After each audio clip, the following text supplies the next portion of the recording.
உங்களுக்கு அப்பாவா இருக்கலாம். ஆனா தமிழ்நாட்டுக்கு முன்னாள் முதலமைச்சர் திரு கருணாநிதி எப்படி எங்க அம்மா விமர்சனம் செஞ்ச அதே பாணிதான் திரு ஸ்டாலின் அவர்களே. எப்பொழுது பார்த்தாலும் நீங்கள் பேசுவது நான் முத்துவேல் கருணாநிதியுடைய மகன் என்கிறார். முத்துவேல் கருணாநிதி திருட்டு ரயில் வந்தார். எங்களுக்கு சொல்ல தெரியாதா?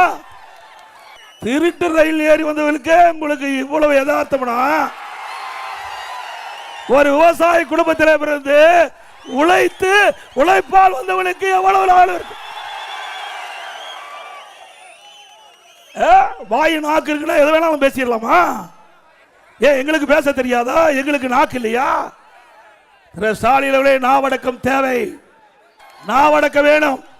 ஒரு முதலமைச்சர் இருக்கிறீங்க, ஒரு கட்சிக்கு தலைவராக இருக்கிறீங்க, பொறுப்போட பேச வேணும். பொறுப்பு தவறி பேசினா எங்க தொண்டம் கூட பொறுத்து கொள்ள முடியாது. ஸ்டாலின் அவர்களே, உங்களை உங்க கட்சி துணை பொதுச்செயலாளர் திரு ராசாவை தட்டி கேட்க தெம்பு திராணி இல்லாத ஒரு முதலமைச்சர். ஆக ஒரு முன்னாள் முதலமைச்சர் திரு கலைஞர் அவர்கள் ஒரு அப்பாவையே வீட்டில் சிறையில் அடைச்சிருக்கிறா நாட்டு மக்களுக்கு என்ன கதி? சிந்திச்சு பாருங்க. திரு கருணாநிதி அவர்கள் தான் இருக்கின்ற வரை அவருக்கு திமுக தலைவராக்கல. அவ்வளவு நம்பிக்கை உரியவர் திரு ஸ்டாலின். செயல் தலைவராக தான் ஆக்கினார், உடல்நிலை சரியில்லாத போது கூட. அப்படிப்பட்ட திரு ஸ்டாலின் அவர்கள் எங்களை பற்றி விமர்சனம் செய்வதற்கு எந்த அருகதையும் இல்லை. இன்றைக்கு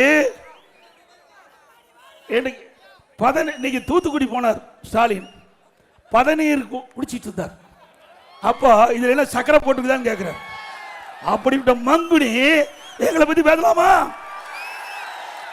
அப்புறம் நம்ம விவசாயிகள் டெல்டா மாவட்டத்தில் இந்த ஒரு 9 மாசத்துக்கு முன்பு கடும் மழையால் விவசாயிகள் பயிர்கள் தண்ணீரில் முழுகி எல்லாம் அழுகி போச்சு பயிர்.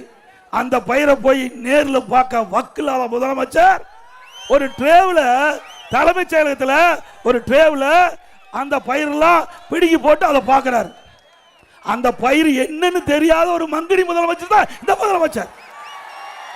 அவருக்கு நெற்பயிர் தெரியுமா? என்ன பயிர்னு வித்தியாசம் தெரியாத ஒரு முதலமைச்சர் எங்களை பார்த்து மங்கடி சொல்லிக்கிட்ட மங்கடி முதலமைச்சர் தமிழ்நாடு முதலமைச்சர். அது மட்டுமல்ல, எங்களுடைய நமக்கு நாமே திட்டம்னு அறிவிச்சு ஊரூரா போனார். சேலத்துக்கு வந்தார். தலைவாசல்ல ஒரு கரும்பு தோட்டத்தில் காங்கிரட் ரோடு போட்டு அதுல போய் கரும்பு பயிரை பார்வையிட்ட முதலமைச்சர் மங்கடி முதலமைச்சர். ஸ்டாலின் அவர்களே, ஒரு வார்த்தை எங்களை பேசினா திருப்பி 10 வார்த்தை நீங்க கேட்க வேண்டிய நிலை ஏற்படும். மட்டுமல்ல, இன்னைக்கு சர்க்காரிய கமிஷன்ல அந்த அறிக்கையில அரசு ஒரு அறிக்கை தாக்கல் பண்ணிச்சு, திமுக அரசாங்கம். அதுல சர்க்கரை பேர ஊழல் அதுல குறிப்பிட்டிருக்காங்க. சர்க்கரையை எறும்பு தின்று விட்டது. சர்க்கரையா அந்த சர்க்கரை சாக்க கரையான் அரிச்சு விட்டது. எவ்வளவு விஞ்ஞான முறைப்படி ஊழல் செய்கின்ற கட்சி திமுக கட்சி, திமுக அரசாங்கம். இப்படி இவ்வளவு மோசமாக இருக்கின்ற கட்சி எங்களை விமர்சனம் செய்வதற்கு தகுதி இருக்குதா?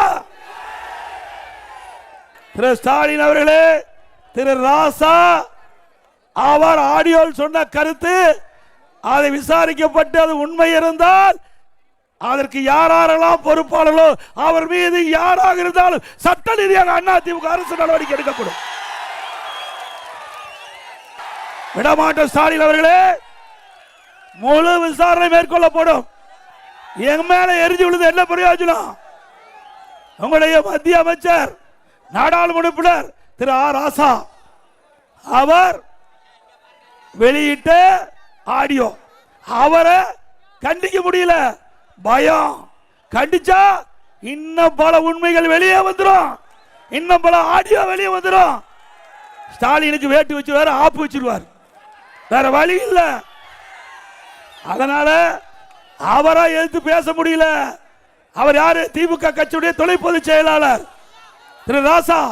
அவர் சொன்ன அவர் குறிப்பிட்ட அந்த கருத்து ஆடியோவில் வந்து அதில் தான் நாங்கள் சொல்கிறோம் வழியா நாங்கள் ஒன்றும் சொல்லலை. இன்னொன்னு சொல்கிறாரு. அண்மையில் இன்றைக்கு நாகர்கோயிலில் ஒரு கூட்டத்தில் பேசுகிறார். ஏதோ நான் முதலமைச்சர் திண்ணையில் படுத்து கிடந்தேன், கண்டுபிடிச்சிட்டார் இவர்.